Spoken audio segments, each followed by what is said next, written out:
노후 생활비 도대체 얼마면 될까요? 보통 50대 직장인의 평균 자산 규모가 집 한 채 있고요. 현금성 자산이 한 1, 2억 정도 있다고 해요. 네. 그리고 퇴직금이 1억 정도 있다고 하는데, 여러분 안녕하세요. 오늘은 현명한 은퇴자들이라는 채널을 운영하고 계신 이범용 선생님을 모셨는데요. 40대부터 행복한 은퇴 후 라이프를 위해서 정말 이것저것 시도하고 도전하고 또 준비하고 계신 분이세요. 그래서 오늘 여러 가지 유익한 이야기 많이 나눠보도록 하겠습니다. 안녕하세요. 네, 안녕하세요. 반갑습니다. 네. 먼저 간단한 자기소개 부탁드릴게요. 저는 현재 50대 초반이고요. 네. 직장에 다니고 있고, 그리고 은퇴 후에 어떻게 먹고 살지 이런 네. 고민들을 많이 하다 보니까 네. 현명한 은퇴자들이라는 유튜브 채널을 운영을 하고 있습니다. 사실 이 행복한 은퇴 생활을 위해서 중요한 게 많죠. 그런데 아무래도 가장 기본적으로 준비가 돼야 되는 건 노후 자금일 텐데요. 노후 생활비 도대체 얼마면 될까요? 이 질문이 조금 어려운 질문인 것 같아요. 왜냐하면 사는 곳도 다르고, 그리고 내가 어느 정도 지금 생활비를 쓰고 있는지, 뭐 어떤 취미 생활을 하고 있는지에 따라 다 다르기 때문에. 근데 그냥 평균적으로 보통 설문조사 기관에서 발표하는 거 보면 268만 원 정도 얘기하거든요. 2인 부부 기준으로요? 네. 근데 뭐 나이 따라서 50대에는 뭐 298만 원, 네. 뭐 60대에는 270몇만 원 이렇게 조금씩 차등이 있어서. 줄어드네요. 네. 왜냐하면 50대에는 그래도 좀 건강하니까 네, 네. 여행도 많이 다니고 하시는데, 나이가 들수록 네. 좀 집에 계시는 시간이 많다 보니까 생활비가 들어가는 생활비가 좀 차이가 생기더라고요.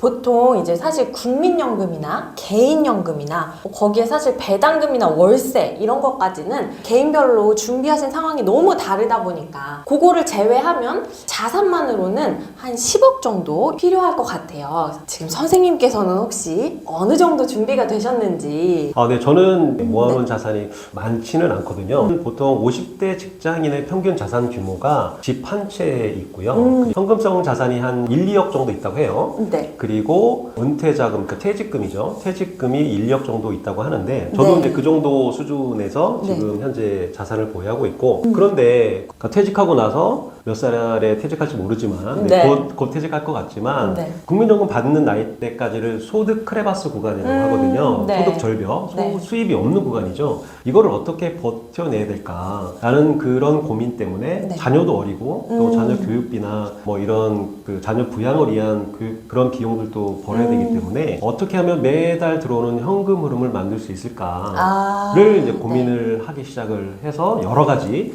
월급위에 벌 수 있는 방법들을 고민하고 지금 실행을 하고 있습니다. 정말 지금 딱 말씀해주신 이 자산 상황이 열심히 부부가 맞벌이한 이 대한민국 가정의 정말 표준이다 이런 생각이 드는데, 그래서 지금 현재 하고 계신 이 여러 가지 활동들에 대해서 좀 설명을 해주실 수 있을까요? 직장에 다니면서 월급 말고 제가 따로 지금 열심히 노력하고 있는 것들이, 첫 번째는 해외 구매 대행이라는 게 있어요. 재고 부담 없이 해외에 있는 그 물건들을 소개를 해주고 그 수수료를 받는 그런 중개를 통한 그 수수료를 먹는 네, 그런 거고, 해외 구매 대행업으로 지금 매달 50만 원에서 100만 원 순수익을 내고 있고요.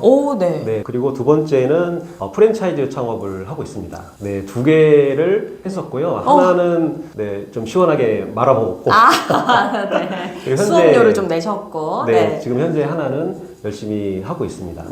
제 명의로는 이제 못하기 때문에 이제 다른 분의 명의를 빌려서 지금 하고 있고요. 그리고 제가 책을 출간을 3권을 했어요. 3권이나요? 네, 제가 이제 습관과 관련된 책을 3권을 출간을 했고, 그거에 따라서 인세를 지금 받고 있습니다. 습관 책을 냈기 때문에 브랜딩을 할 수 있었거든요. 그러면서 이제 강의를 하게 됐고요.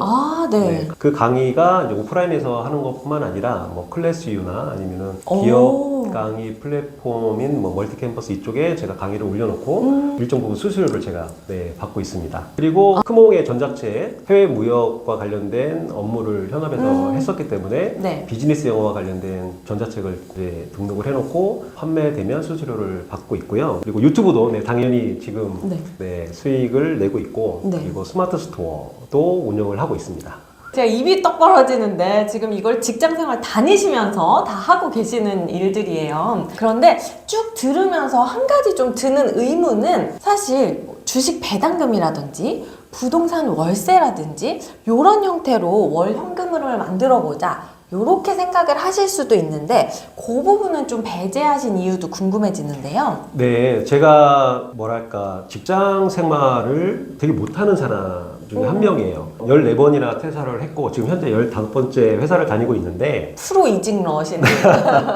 직장을 많이 옮겼다는 얘기는 뭐냐면 제가 다른 부동산이나 뭐 주식이나 이런 거에 대한 관심이 없었어요. 제가 살아남기가 너무 힘들고 어떻게 하면 이 한 달 월급을 받아낼 수 있을까 이거에 대한 고민을 하고 사람들과의 관계나 뭐 업무 처리하는 거나 이게 너무 스트레스를 많이 받다 보니까 술과 담배에 의존하면서 좀 많이 힘든 직장 생활을 해서 네. 그 머리가 깨어 있지가 않았어요. 지금은 주식 투자를 하고 있지만 네, 좀 더 젊었을 때는 못한 그런 특수한 상황이 좀 있었습니다. 그러다가 44살부터 이런 여러 가지 활동을 하신 걸로 알고 있어요. 혹시 그때 딱 어떤 계기가 있으셨나요? 네, 계기가 있었습니다. 네. 제 스스로 뭔가 깨우친 게 아니라 네. 그때 제가 직장 생활에서 받는 스트레스 때문에 술과 담배에 의존했다고 했는데 네. 그리고 이제 집에서도 주말에 너무 힘드니까 아이들이 놀아달라고 하면 네. 그러니까 아빠 피곤하니까 저리 가라고 좀 화를 좀 자주 냈어요. 근데 아내의 입장에서 보면 저 같은 남편이 좋게 보일 리는 없겠죠. 네, 뭔가 맨날 빈둥거리고 놀고 아이들하고 놀아주지도 않고 집안일도 하는 것도 아니고 그러다가 어느 날 갑자기 어떤 자기개발 모임에 제 이름으로 등록을 했다고 네. 통보를 하더라고요. 그래서 강제 등록을 다 하신 거네요. 네, 강제 등록을 했으니 네. 이번 주말부터 가서 들어라. 고가이기 때문에 환불이 안 된다. 무조건 들어야 된다라고 하는 거예요. 그래서 좀 티격태격 왜 내 동의도 없이 했느냐라고 좀 반항을 했는데 네. 뭐 아내를 이길 수는 없겠더라고요. 그래서 그렇죠. 평화를 위해서 네. 그래서 가서 듣기 시작을 했는데 그 모임이 책을 읽고 토론하는 그런 모임이었어요. 4주차에 토론할 책이 뭐였냐면 습관의 재발견. 스티븐 기즈가 쓴 습관의 재발견이라는 책인데 이 책이 이 작가가 미국 작가가 팔굽혀펴기 한 번 해서 인생이 변했다라는 주제의 내용이었어요. 네. 그래서 제가 아무리 무기력하더라도 네. 팔굽혀펴기 한 번 정도는 할 수 있겠다라는 생각이 들었던 거죠. 그래서 네. 거기에 참가했던 이 자기개발 모임에 참가했던 한 10명하고 같이 습관을 이제 시작을 한 겁니다. 카톡으로 오늘 습관 내가 정한 거를 했는지 안 했는지만 주고받는 그런 단계였는데 이게 너무 데이터가 사라지면 의미가 없어지잖아요. 네네네. 그래서 제가 남이 시키지 않았는데 네. 제가 스스로 엑셀로 네. 이 각 참가자들의 일별, 월별 습관 다 적고 네. 성공했는지 실패했는지를 관리를 하기 시작했어요. 네, 이게 너무 재밌더라고요. 사람들이 뭔가 실천했는지 안 했는지 이걸 정리해서 월간 리포트를 작성을 해서 보내줬더니 네. 너무 좋아하시고 네. 또 동기부여도 되고 또 내가 뭘 잘못해서 실패했는지도 그런 것도 다 깨달을 수 있으니까 네네. 그래서 그렇게 시작을 했죠. 그렇게 하면서 3권의 습관과 관련된 책을 출간하셨는데 그게 이렇게 연결이 된 건가요? 네, 그렇죠. 그 데이터들을 쌓아서 글을 이제 매일 블로그에 올렸는데 그 글들이 모여서 이제 책이 된 건데 책을 쓴 계기는 솔직히 제가 앞에서 14번 퇴사를 했잖아요. 네. 그만큼 조직이나 이런 생활에 그러니까 상사들의 어떤 질타나 이런 게 좀 마음이 좀 약해서 네. 견디기가 힘들어서 자꾸 이직을 했는데 책을 내게 되면 월급 말고 내가 회사 생활 말고도 돈 벌 수 있는 방법이 있겠다. 그걸 나도 한번 시도를 해보자 라고 해서 회사 탈출을 위한 목적으로 책을 냈었죠. 책테크라고도 하는데 네. 그래서 저는 책을 내면 지인들도 사주고 뭔가 한 100만 부가 팔릴 줄 알았어요. 베스트셀러 딱 이렇게. 네, 베스트셀러가 될 줄 알았어요.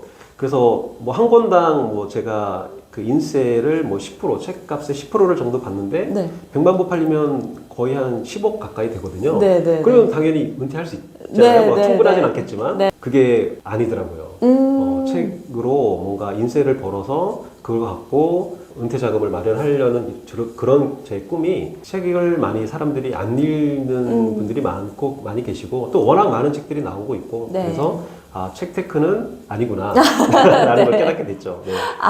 그렇죠. 후회는 없습니다. 왜냐하면 인쇄보다 더 많은 것을 브랜딩을 통해서 네, 제 가치를 좀 많이 올리고 또 사람들한테 뭔가 공헌할 수 있는 그런 일을 하고 있기 때문에 네. 네, 저는 책을 낸 걸 되게 잘했다고 생각을 합니다. 네, 물론이죠. 그리고 많은 사람들이 이 영상을 보시면 그러면 나도 한번 내가 가진 이야기 중에 어떤 걸 책으로 한번 내볼까? 이렇게 생각은 하시는데 어떤 주제를 잡아야 되는지 이런 게 좀 고민되실 것 같아요. 나는 어떤 콘텐츠로 책을 쓸까, 글을 쓸까, 뭐 이런 고민들을 많이 하시는데 제가 봤을 때는 어려워요. 콘텐츠 잡는 게. 근데 시도해 볼 수 있는 방법은 있겠다. 어떤 게 있을까요? 네, 과거, 현재, 미래를 보시면 될 것 같아요. 그러니까 과거는 내가 지금까지 배웠던 거, 경험했던 거, 뭐 일했던 거 이런 것도 있고, 현재는 내가 현재 일하고 있는 거, 네. 관심 있는 거, 그리고 미래에는 지금은 내가 일을 하고 있지 않지만 네. 미래에 나는 정말 나중에는 이런 일을 해보고 싶다. 뭐 뭔가 되고 싶다. 이런 것들이 있으면, 그러니까 미리 내가 하고 싶은 분야에서 먼저 한 발 앞서 있는 분들이 분명히 있을 거예요. 네. 근데 그분들이 누군지 찾아서 그분들이 하고 있는 거를 그대로 한번 따라해 보시면 좋을 것 같다는 생각이 들고요. 네. 네. 그 다음에 이제 책을 3권이나 출간을 하시고, 그 다음에 또 강의도 하신 걸로 알고 있어요. 네, 책을 내니까 뭐 처음에는 뭐 도서관이나 주민센터나 이런 쪽에서 강의 연락이 좀 왔고요. 네. 그 이후에는 뭐 월급쟁이 부자들이라는 유튜브 네. 채널도 있잖아요. 네. 거기서도 2년 동안 이제 2번에 걸쳐서 강의를 한 적이 있고, 네. 그리고 책을 내니까 SBS 스페셜이라는 공중파 방송에서도 네. 연락이 와서 네. 2019년에 출연한 적이 있어요. 그때 이제 습관 가족이라는 네. 콘텐츠로 네. 그 SBS에서 연락이 와서 네. 가족이 전부 다 네. 출연을 하는 좀 영광? 네. 영광까지 경험을 하게 됐습니다. 공중파 방송에. 네. 그러니까 혹시 그런 이제 오프라인 강의 외에 온라인 강의도 하고 계신가요? 네. 코로나 이후에 오프라인 강의가 많이 줄어들면서 네. 이 온라인 플랫폼, 강의 플랫폼들이 많이 생겨났잖아요. 네. 그래서 그 중에서 저는 이제 클래스 U라는 곳에 네. 습관 강의를 100편을 촬영을 해서 업로드를 해서 그분들이 이제 결제를 하면 일정 부분의 수수료를 받고 있고요. 네. 그리고 기업형 플랫폼, 뭐 멀티 캠퍼스 이런 쪽에도 촬영을 해서 올려놓은 상태고, 그런 분들이 이제 기업에서 다운을 하셔서 결제를 하시면 일정 부분 수수료를 받고 있습니다. 네. 또 이제 책 내시고 강의하시고 여기서 또 멈추지 않으시고 또 해외 구매대, 스마트 스토어 이런 쪽도 도전을 하셨어요. 요건 또 어떻게 시작을 하게 되셨나요? 네.